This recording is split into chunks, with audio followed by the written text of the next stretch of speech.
Hello everyone, welcome back to a how to draw video. Although this is not so much how to draw, but more so how to color.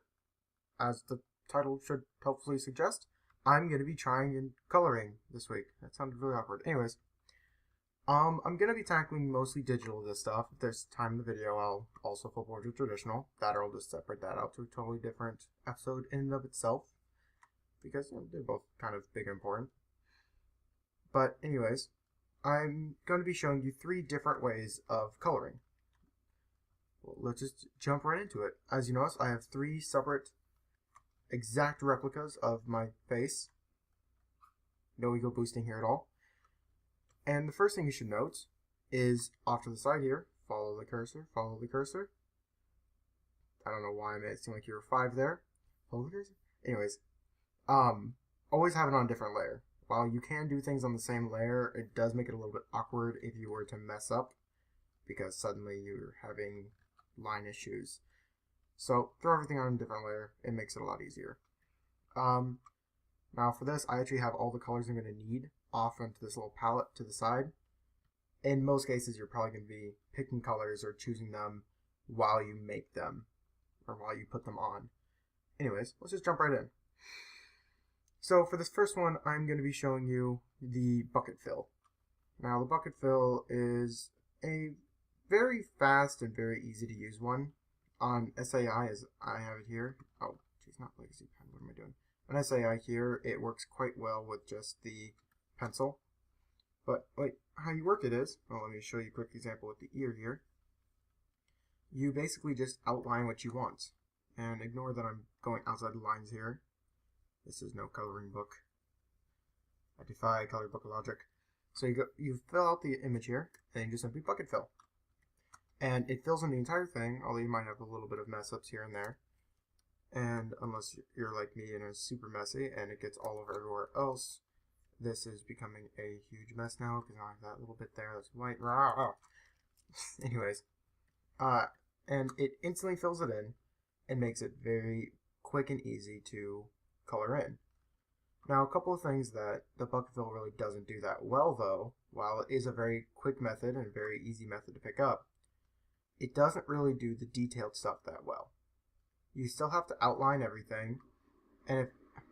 Why does my computer decide to kill itself during recordings? Anyways, it doesn't really like tiny areas. So you have to outline everything like I'm doing here. You have to kind of pay attention to what exactly you're outlining. Like I can't just suddenly jump into here because this is the hair. It's not supposed to be this color. And you just kind of have to take a bit of a different look to everything. So let me kind of get a little bit more of this thing done here. So again, it just kind of becomes this task of outlining everything and filling everything in. And you notice that up here, this is very difficult to have to use at the paint bucket because I outlined it and there's this little tiny bit in here, so just screw it, fill that in. And yeah, I'm just going to be repeating myself a lot here because it's kind of the same thing over and over again. Fill in the color, outline the area. Come on, we've seen this already. What are you doing? I'm talking to myself. That's what I'm doing. Anyways, a couple things that are actually quite positive with this is, again, very easy to pick up. This is how I did all my coloring at first. And it works incredibly well for large areas that need to be colored in. So, like this whole face here, I'm going to be making it solid red. I'm going to be adding in the white later. But just for the sake of simplicity, it's going to be solid red. And this to color in with just your pencil, or the pencil tool, whatever you have, is going to be a huge pain. Because now I have it all outlined. So instead of going and probably ruining your tablet, as I've actually done that in the past, change your sensitivity, kids, because trust me, it saves your tablet in the long run. But instead of going through all that, you just one click, it's all done. And all you have to do is just go in and clean up a bit around the edges here. See? And then eraser tool, like any... and then I go over there. Super professional here. So, and now that whole thing is filled in very, very easily. Now, let me jump onto the hair here, and we kind of have this weird issue with all the points of the hair, where it really doesn't want to make it wants to make this very pointed color here, where it's not really anywhere. Let me actually set my other thing to black so it's easier to see. Great. Anyways, so we have this point here, and if you try to bucket fill, let me surround this, you get that. A good way around that is when you're coloring it in, you just kind of make it rounded.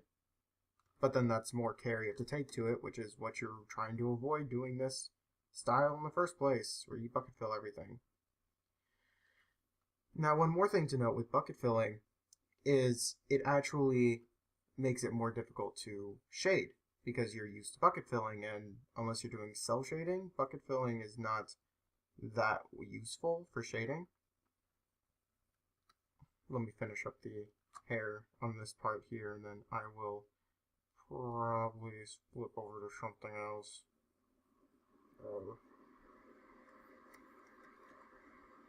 So you have, again, just all of these points, and every single one you have to take care to not be pointed.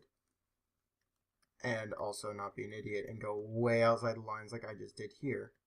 Since all this is on the same layer, I can't just erase, because then I'm erasing the red as well. So, flip over to my other color by pressing X, and you actually just have to fill that in anyways. So, give and take with the bucket fill. Very easy to pick up. Easy to learn, easy to use. Has its uses, but can be a bit more painstaking, and honestly a little bit more boring, because you're just outlining and then pressing one button. While I'm sure that is interesting for some of you to see, it's just all the colors are there. For me, it just doesn't really do it. Plus, you still have to go in and clean up all this anyways.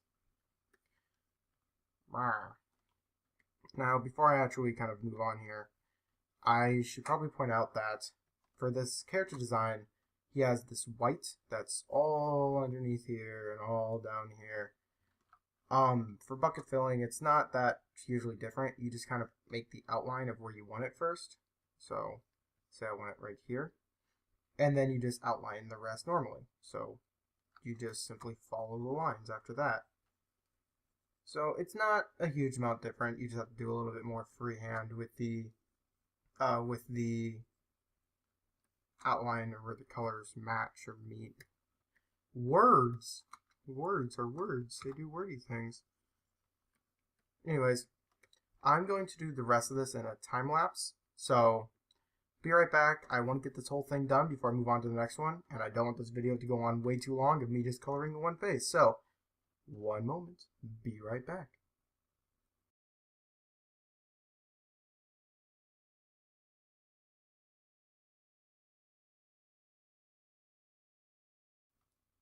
Now, one thing I did want to point out before I move on here is for this up on the ear, this character has this black, but it always is spiked out very, very far. And the best way to do that is to kind of just scribble in the edge and then fill in everything behind it. But if you notice while I'm scribbling in the edge here, you get all of these nasty, nasty, nasty points back here, which is just the bane of the existence here for this type of shading. Because when you try to fill this in, you're just going to get a bunch of little specks all in here. And that just looks bad. So, let me get in the back here. The best way to kind of get around that is to just take the extra mile and fill that in so it's a solid wall of color. And that way you're going to have much less of those little annoying little color specks that you have to deal with. So, bucket.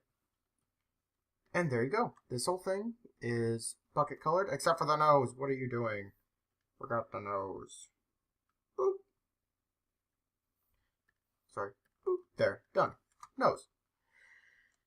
Now, we have this type of shading, or coloring, not shading. Shading's a different video. This type of coloring completely out of the way. So let's move on to the next example I have here. Now, this example is going to be kind of a mix of two different styles, where it's going to be the pencil, the brush, the most generic way you possibly can type of shading, or coloring. I keep on saying shading. Shading is a new coloring, guys. But basically, it's kind of what I showed you on the other side, where you don't fill in, you just kind of fill in using the brushstrokes. So instead of going through this entire thing with just the outline and then you fill in the blanks with the bucket tool, you just kind of draw it all in. Now, while this is a bit more painstaking, and if you're not too careful, you can actually destroy your tablet. Again, rare case it happens. I was an idiot, so I take the time to warn everybody. One or two things it has over the bucket method is to fill in these little areas like this doesn't really require you to flip through a bunch of different tools. And even furthermore, the little annoying specks of different color that you get from using the bucket tool, and there's just a little tiny corner that doesn't quite reach. Well, those are pretty much solved because you're using the tool meant to solve them anyways. Now, while it seems a little bit like the exact opposite of what I just said, one thing that's a little bit easier for larger areas, since this makes you kind of monotonously go across and color in this entire thing, it becomes a huge pain, let's all admit it. So what you can do is actually, again, this is on, this is on Psy, but it's called the Magic Wand. Now, a lot of other programs have it, so find your equivalent.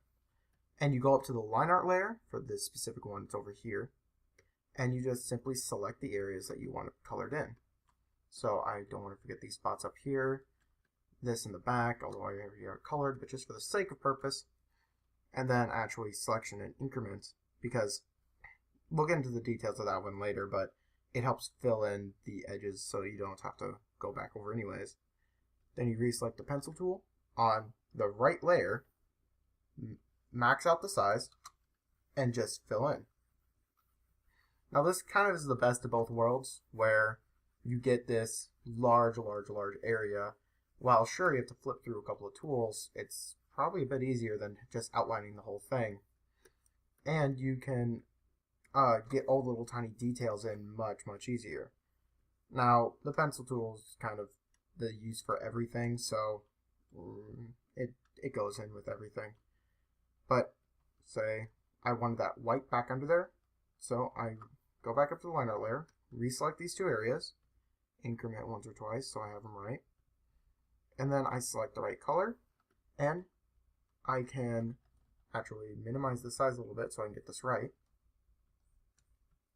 and I can get this white in here while using the same tool that the rest of the coloring was done with. And it just hit me, I probably did the white completely differently on the two sides here.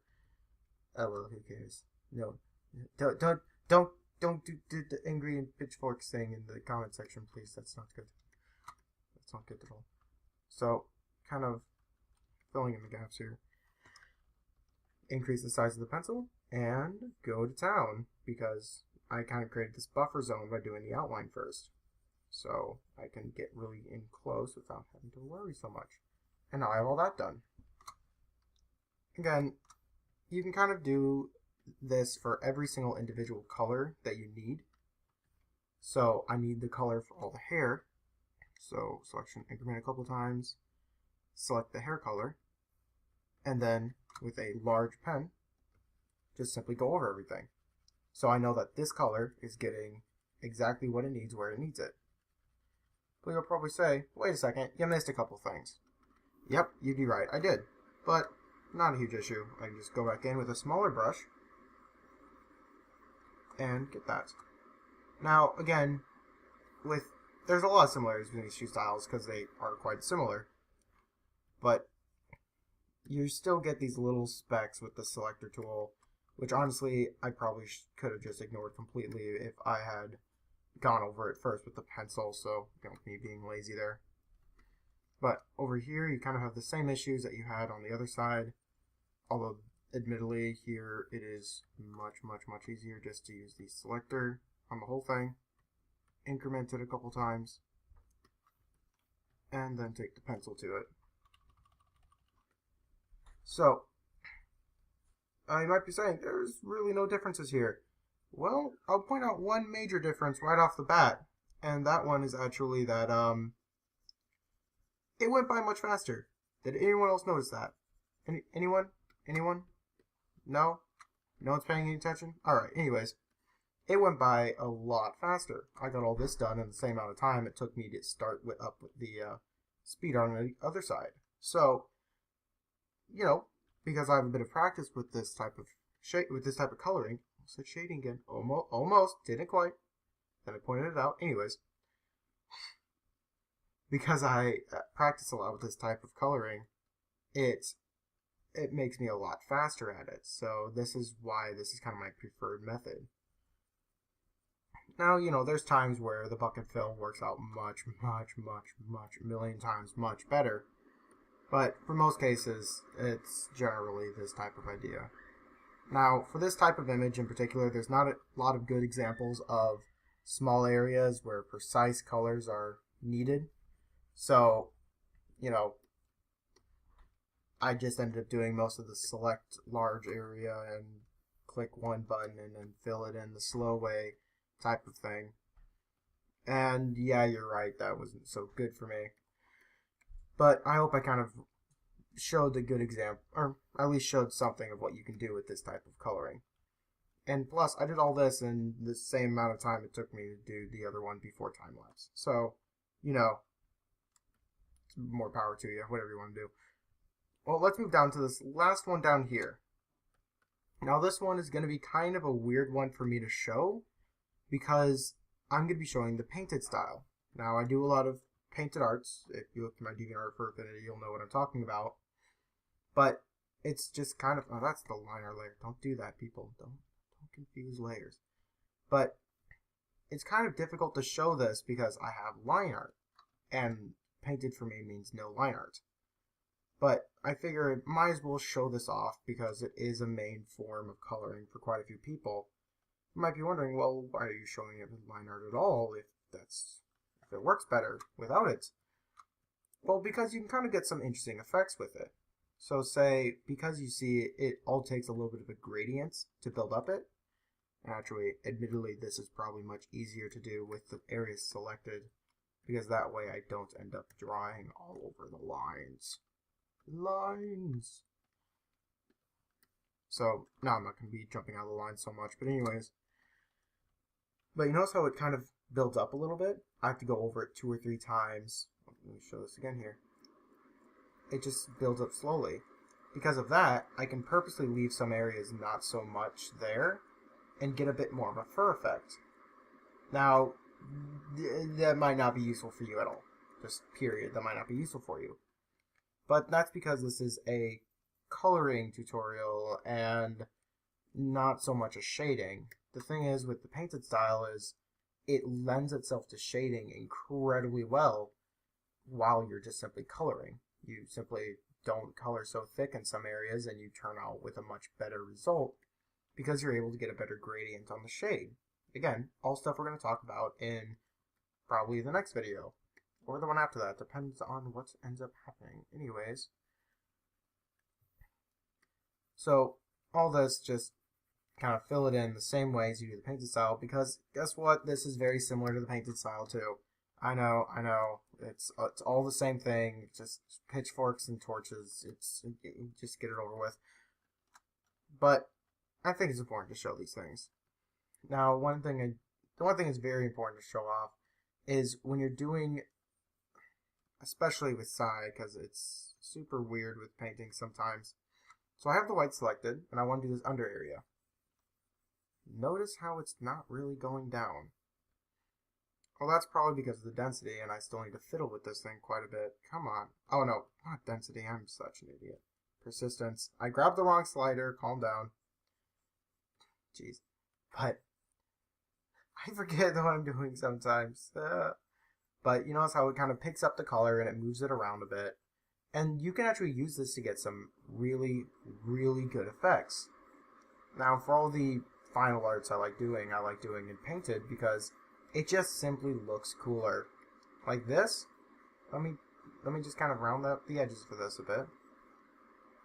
And then put in the bottom bit here.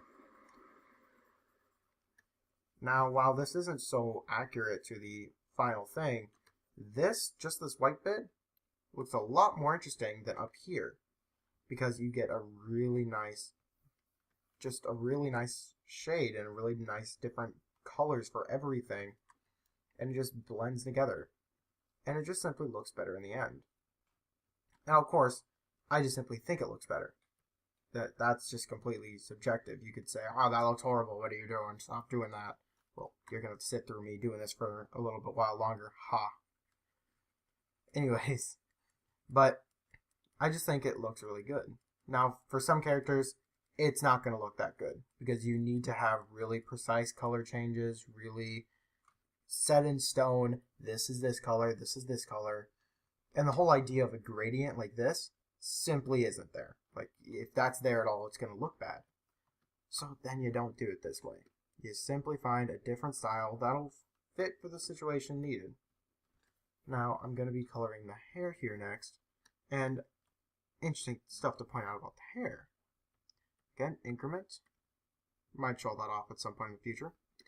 Select the brush, and let's actually quick get rid of that because it's going to be annoying later. Now, you can select a really, really large size, and you just go quite loosely in. You might be asking, well, why loosely in? Don't you want a good color? Well, because it's hair. It's not a solid color. Go up to your friend and just kind of stare at his hair for a bit, and you'll understand what I mean. It's just this weird mix of colors that you just think is one solid color. So this, just in and of itself, looks a little bit more like hair than it would otherwise. Now again, subjective. You could say, no, I want a solid color, and then simply put down a solid color. Or no, I'll get that done in the shading, and put down a solid color in the coloring phase. It's up to you. I'm not here to say, no, it's wrong, do it this way. I'm here to point out stuff that I do, and I think that worked quite well. Again, repeating myself from the last episode. Now for the hat's a solid color. That sounded so weird. So for the little things like the eyebrows and stuff like that. Oh, what was that? Oh, I still have the color tool selected. It's just simply a case of solid fill in the blanks. Nothing special, nothing needed that's really insane or really, really weird. Why is that selected? That's odd. Anyways, so selection, increment, yada, yada, yada. You've seen this like 1.5 million times. And then just kind of fill this in.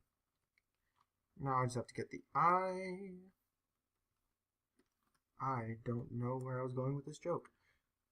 So just kind of get the eye. And this can also be used to make more interesting eyes, again, in the coloring phase. You could do all of this in the shading phase and say, you know, this is not needed for me. And you're probably right. If you honestly think you don't need it, then you don't need it. Ignore this whole part. What are you doing? Stay away. Get away from me, you weirdo. Leave the video. Leave me be. So, now that's the painted style. Now, here's kind of the wrap-up part of the whole video, where I point out some interesting stuff. So, these two styles look incredibly similar to each other, don't they? Yeah, that's because they have a lot of things that are stolen from each other. Selection areas with the outlines for everything, and then just simply the magic wand tool. Arguably, you could use the magic wand tool here and just simply make it faster, but it doesn't work so well all the time, because then you still have to get into the nitpicky areas, like down here. And what are you doing that? That's just wrong. While you compare all that stuff down here, why is the eyes now gone? Oh, I undid that. Shh. You see nothing here. This is my super professional series of super professional stuffs looking. So you get this stuff down here, and you compare it to things up here, and this just simply being a flat color looks a lot more interesting. You have a nice gradient up here. You have simply a more interesting looking white bit underneath the chin, And then the hair actually looks more like hair than a mop. Now, at the same time, this is probably what you're looking for. You want solid colors. You say, this is this, this is this, this is this. No differences. And then you go with this style. It clearly works better for you. Down here is where you get kind of the weirder, this kind of looks good, man, and, free flowing type of stuff. It all depends. And that's kind of where I'm going to leave this off. Thank you everyone very much for watching. We're kind of nearing the end of the time limit I set up for myself. I completely missed the mark. And, well, see you again soon.